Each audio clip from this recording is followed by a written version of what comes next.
3월 31일 수요일 고난주간 셋째 날 하나님 나라를 시작하는 말씀 묵상 시간입니다. 오늘은 말이 안 되는 이야기 십자가라는 주제로 함께 말씀을 나눠보고자 하는데요. 먼저 반주에 맞추어 십자가 그 사랑 함께 찬양하시겠습니다.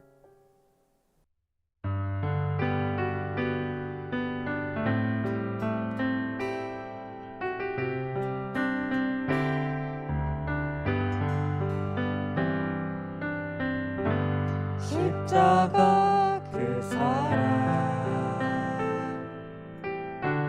멀리 떠나서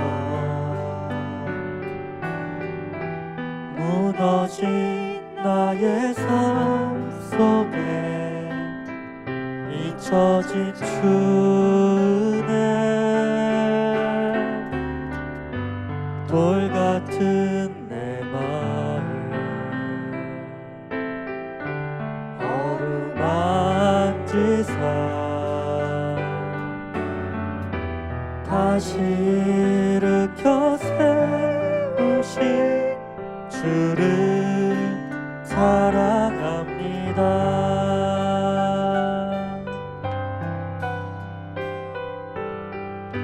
지나간 일들을 기억하지 않고 이전에 행한 모든 일 생각지 않으리 사막의 강물과 길을 내시는 주 내 안에 새 일을 하실 주만 바라봅니다. 주 나를 보호하시고 나 붙드시리 나는 고배롭고 존귀한 주님의 자녀라. 주 나를 보호하시고 날 붙드시리 나는 고배롭고 존귀한 주의 자녀라. 주의 자녀라.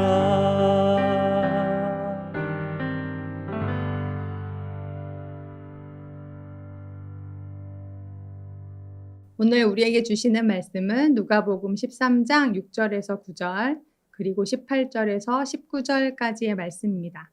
제가 읽겠습니다. 이에 비유로 말씀하시되 한 사람이 포도원에 무화과 나무를 심은 것이 있더니 와서 그 열매를 구하였으나 얻지 못한지라. 포도원 지기에게 이르되 내가 3년을 와서 이 무화과 나무에서 열매를 구하되 얻지 못하니 찍어버리라. 어찌 땅만 버리게 하겠느냐. 대답하여 이르되 주인이여 금년에도 그대로 두소서.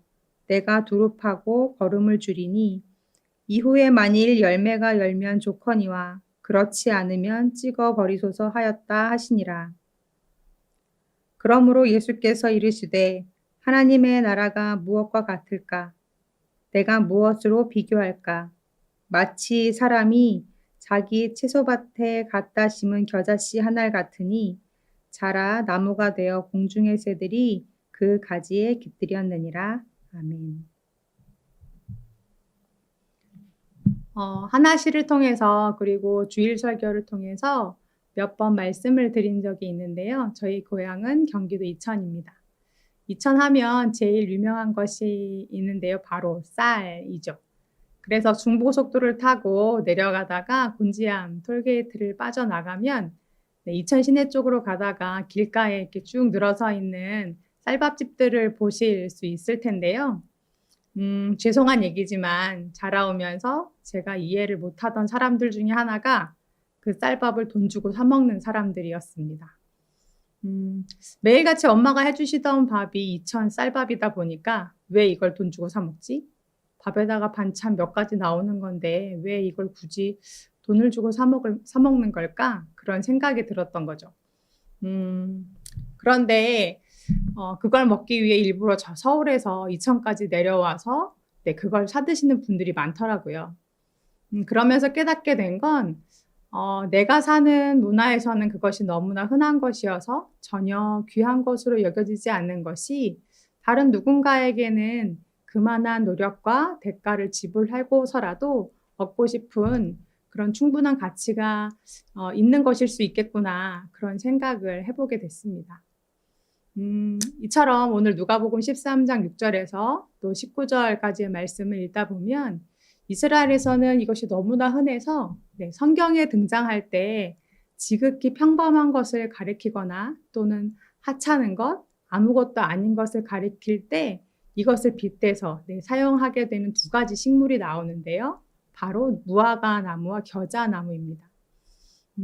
이스라엘 사람들은 풀과 나무를 구분하는 법이 좀 특이한데요. 땅에서 줄기가 올라오는데 이파리가 땅바닥에 붙어 있다. 그러면 그건 풀이고, 이파리가 땅에서 조금이라도 떨어져 있다. 그럼 그걸 나무라고 부릅니다. 겨자는 우리가 볼 때 흡사 유채꽃과 비슷한데요. 그래서 우리가 볼 때는 풀같이 보이지만 이스라엘 사람들은 그것을 나무라고 불렀다는 거죠. 그런데 이스라엘에서는 이 대문을 열고 집 밖을 나가면 지천에 깔려 있는 게 바로 이 무화과 나무였고 또 겨자 나무였습니다. 그래서 다른 농작물들과는 달리 무화과 열매와 겨자 씨를 얻기 위해서는 따로 농장이나 밭이 필요하지 않았는데요. 이러한 문화적 배경 하에서 오늘 본문이 들어있는 누가복음 13장 말씀을 읽다 보면 이해가 안 되는 부분이 두 군데 나옵니다. 그 첫 번째가 6절에서 9절 말씀이고요. 두 번째가 18절에서 19절 말씀인데요. 먼저 6절에서 9절 말씀에는 자기 포도원에다가 무화과 나무를 옮겨다 심은 한 포도원 주인 이야기가 나옵니다. 어느 날 이 포도원 주인이 무화과 나무 한 그루를 자기 포도원에 가져다 심죠. 그 이후에 3년이 흐르는데요. 어쩌면 3년 후가 아니라 6년 혹은 그 이상이 지난 후일 수도 있겠다 싶은 것은 이스라엘에서는 땅에다가 어떤 과실나무를 심으면 3년 동안은 그 열매가 할례를 받지 못한 것으로 여겨져서 그걸 따먹지 못하도록 금지하는 조항이 율법에 적혀 있습니다. 어쨌든 3년이든 6년이든 이 주인이 매해 와서 그 나무에서 열매가 맺혔는지 확인을 하는데 그 해에도 열매가 없었던 모양입니다. 그래서 급기야 그 주인이 화가 나서 포도원 지기에게 그냥 이 무화과 나무를 찍어버리라고, 그 나무 때문에 버려지는 땅만 아깝다고 그냥 뽑아버리라고 얘기를 하죠. 그러자 포도원 지기가 그 화가 난 주인을 막아서면서 주인님, 올해만 한 번 더 참아달라고, 제가 두릅하고 거름도 줘보겠다고, 그러니 한 해만 더 기다려 주시고 내년에도 혹시 열매가 없걸랑 그때 찍어버리라고 이렇게 만류하죠. 이 이야기 속에서도 이해가 안 가는 부분들이 몇 군데 나옵니다. 첫 번째는 이 포도원 주인은 왜 자기 포도밭에다가 그 흔하디 흔한 무화과 나무를 가져다 심은 걸까 하는 거고요. 두 번째는 이 포도원 지기에게도 오히려 이 무화과 나무는 애물단지였을 텐데 주인이 찍어버리라고 했을 때 옳다구나, 잘 됐구나 이렇게 하면서 치우면 될 일이지 왜 일부러 시간을 들이고 공을 들이고 또 나지 아니할까 노심초사하면서 왜 그 수고를 애써 또 감당하려 하는지 잘 이해가 안 간다는 것입니다. 그리고 좀 더 밑으로 내려와 보면 누가복음 13장 19절에서도 이와 비슷하게 이해 불가한 한 사람이 더 등장을 하게 되는데요. 바로 겨자씨 하나를 자기 채소밭에다 심은 한 농부의 이야기죠. 이스라엘에서는 무화과 나무보다 더 흔한 게 바로 겨자 나무였습니다. 논둑이고 밭둑이고 길가고 호수고 지천에 깔려 있는 게 이 겨자나무였는데요. 오늘 말씀에서 그 농부는 그것도 거기서 달랑 겨자씨 하나를 얻어다가 자기 채소밭으로 번역된 밭에다가 심는다는 거죠. 그런데 원어 성경을 찾아보면 이 채소밭이라고 나와 있는 그 부분이요, 케포스라는 단어가 쓰였는데요. 헬라어로 케퍼스는 밭보다는 정원에 가깝습니다. 나무나 꽃이 피어 있는 집 가까이에 있는 작은 정원을 가리킬 때 이 단어를 쓰는데요. 오히려 곡물을 얻기 위해 마련한 밭은 아그로스라는 단어가 따로 있거든요. 그러니까 이 구절을 다시 해석하자면 어떤 집 주인이 자기 꽃밭에다가 글쎄 다른 꽃나무가 아닌 저 길거리에 세고 센 겨자풀 한 포기에서 그것도 풀씨 하나를 가져다가 자기 집 앞마당에 일부러 심어 놓았다라는 것입니다. 무화과나무를 자기 포도원에다 옮겨 심은 포도원 주인의 이야기나 또 이렇게 자기 집 앞마당에 겨자씨 하나를 가져다 심은 집 주인의 이야기나 우리가 보기에도 쉽게 이해는 잘 가지 않는데요. 이 이야기를 직접 들은 그 당시 이스라엘 사람들은 그럼 어땠을까요? 아마 더 이해가 안 갔을 거라는 거죠. 아마도 예수님께서 이 두 비유의 이야기를 하셨을 때 사람들은 딱 이런 반응을 보였을 것입니다. 저 사람 정신 나갔구만. 뭐 이런 말도 안 되는 이야기가 있어. 그 사람 미쳤나 보네. 그러지 않고서야 어떻게 저런 바보 같은 짓을 한다? 딱 이런 반응들을 보였을 것이라는 겁니다. 그런데 그렇다면 왜 예수님께서는 굳이 이 말도 안 되는 이야기를 여기다가 적어 놓으신 걸까요? 왜 그렇게 말이 안 되는 이야기를 억지로 꾸며내서 그 사람들에게 무엇을 이야기하고 싶으셔서 이 말씀을 오늘 이곳에 적어 놓은 것일까 하는 그 물음이 제 안에 들었습니다. 누가복음 13장 말씀을 잘 읽어보시면 이 두 나무 이야기 사이에 그런데 한 이야기가 삽입되어 있다는 걸 아실 수 있을 텐데요. 바로 누가복음 13장 10절에서 17절까지 기록되어 있는 18배 귀신 들려 꼬부라져서 조금도 펴지 못하던 그 한 여인을 예수님께서 안식일에 고쳐주신 이야기가 그곳에 기록되어 있습니다. 이 일을 지켜본 회당장은 예수님이 안식일법을 어긴 것에 대해서 예수님을 이제 몰아붙여 공격하기 시작하는데요. 왜 나머지 6날도 있는데 굳이 꼭 안식일에 그 여인을 고치려 하느냐고 하면서 예수님을 안식일법을 어긴 죄인으로 몰아세우죠. 그때 예수님께서 이렇게 말씀하십니다. 너희는 각각 안식일에 자기 소나 나귀를 외양간에서 풀어내서 나가서 물을 먹이지 않느냐 이렇게 얘기하시면서 그런데 그 잠시 묶여있던 짐승도 그렇게 물을 먹이기 위해 풀어놓는 사람들의 행동이 있는데 18년씩이나 사단의 권세 아래 묶여있던 여인을 풀어주는 것이 그것보다 어찌 더 귀하지 않느냐고 말씀하시는 거죠. 그런데요, 이 말씀을 하실 때 16절 말씀을 잘 보시면 이 여인을 가리켜서 뭐라고 하시냐면 아브라함의 딸이라고 하십니다. 그 당시 사람들은 이렇게 귀신에 들렸거나 나병에 걸렸거나 또 앞을 못 보거나 장애를 가진 사람들은 그 조상의 잘못이든 그 사람의 잘못이든 그럴 만한 죄를 지었기 때문에 하나님께 벌을 받아서 나타난 결과라고 보았습니다. 한마디로 그들은 그들을 바라볼 때 자기들이 키우는 짐승만도 못한 사람들이다. 그런 관점으로 그 사람들을 봤다는 것이죠. 그런데 예수님은 아니라고 하십니다. 그도 아브라함의 딸이라고 하십니다. 그러면 그 이야기가 그 중에 누구 귀에 가장 크게 들렸겠습니까? 바로 그녀의 귀, 그녀의 마음에 그 예수님이 너도 아브라함의 딸이다라는 이야기가 가장 크게 들려왔다라는 거죠. 하나님이 자기를 사랑하지 않으신다고 생각했는데 사람들에게 뿐만 아니라 하나님께도 자기는 버림받은 존재라고 늘 그렇게 생각해 왔는데 예수님이 그녀를 가리켜서 너도 아브라함의 딸이다. 네, 그렇게 말씀해 주셨을 때 그것도 안식일을 어겨가면서 저 회당장의 공격을 막아가면서 네, 자신을 고쳐주시고 자신의 병을 그렇게 고쳐주셨을 때 그때 처음으로 그녀는 알게 된 거죠.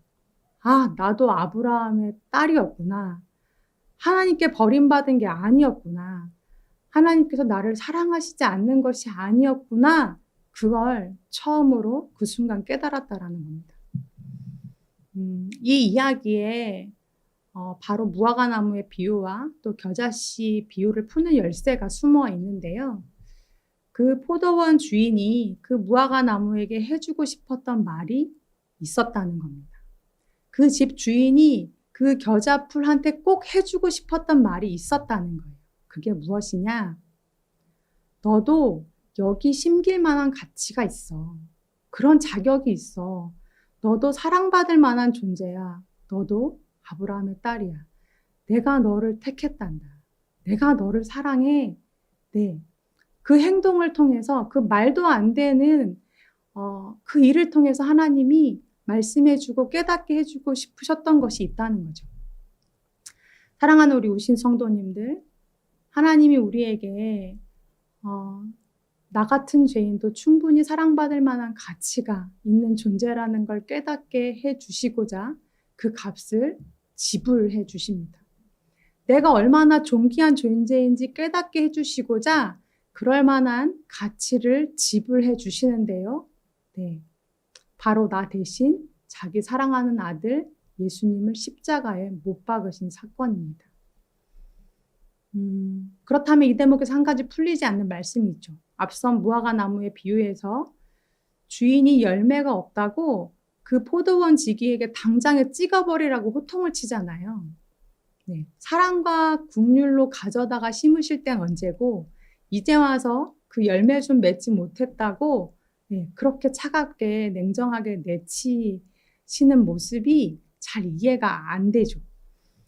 그런데요, 우리가 여기서 놓치고 있는 것이 하나 있습니다. 그건 바로 그것이 진짜 주인의 본심이 아니었다는 겁니다. 어쨌든 저쨌든 남들이 보기에는 정신 나간 짓이고 바보 같은 짓이라고 이야기하겠지만 주인은 그래도 그게 거기 있었으면 좋겠는 거예요. 그래서 그 무화과 나무가 아무 보살핌도 받지 못하는 저 울타리 밖이 아니라 내 울타리 안에 포도나무와 같이 좋은 것을 함께 누리고 그 주인의 따뜻한 보살핌을 받았으면 좋겠다고 생각하는 거예요. 그런데 네, 못내 미안합니다. 누구한테요? 포도원 지기한테요. 그 나무가 올해도 내년에도 무화과가 없을 것을 그 주인이 알아요. 그 아이는 웬만해서는 열매를 맺기 힘들다는 걸 알아요. 그런 무화과 나무를 포도원지에게 맡기면서 이 주인이 얼마나 미안했겠습니까? 그의 수고와 땀과 헌신을 아는데요. 그런데요, 그 포도원 지기가 아는 거예요. 그 주인의 마음을. 열매가 없어도 거름을 주고 물도 주고 사랑도 주고 끝까지 품어줬으면 좋겠는 그 주인의 마음을 그 포도원 지기가 아는 겁니다. 그래서 우리 예수님이 하나님의 그 마음을 아시기에 오늘도 자신을 내어주십니다. 십자가에서 나를 위해 오늘도 못 박히시기로 작정하신다는 거죠. 별 볼 일 없는 겨자씨 하나를 자기 정원에 꾹 눌러 심으시면서 물도 주고 거름도 주고 사랑으로 가꾸십니다. 예쁘다고 하시면서 네, 우리가 그 사랑을 받을 만한 존재, 받을 만한 가치가 있다는 걸 네, 그분이 깨닫게 해주십니다. 사랑하는 여러분, 그렇다면 오늘 그 포도원에 심긴 무화과 나무로 주인의 정원에 심겨진 그 겨자씨 한 알로 네, 이 말도 안 되는 은혜를 직접 경험한 자로 우리는 오늘을 어떤 삶으로 채워가야 할까요? 이 어울리지 않는 자리, 은혜의 자리에서 나를 위해 오늘도 십자가의 피로 걸음을 주시고 눈물을 훔치시는 주님을 바라볼 때 그 사랑에, 그 부르심에 응답하는 저와 여러분이 되셨으면 좋겠습니다. 그럼 함께 말씀을 기억하며 기도하시겠습니다.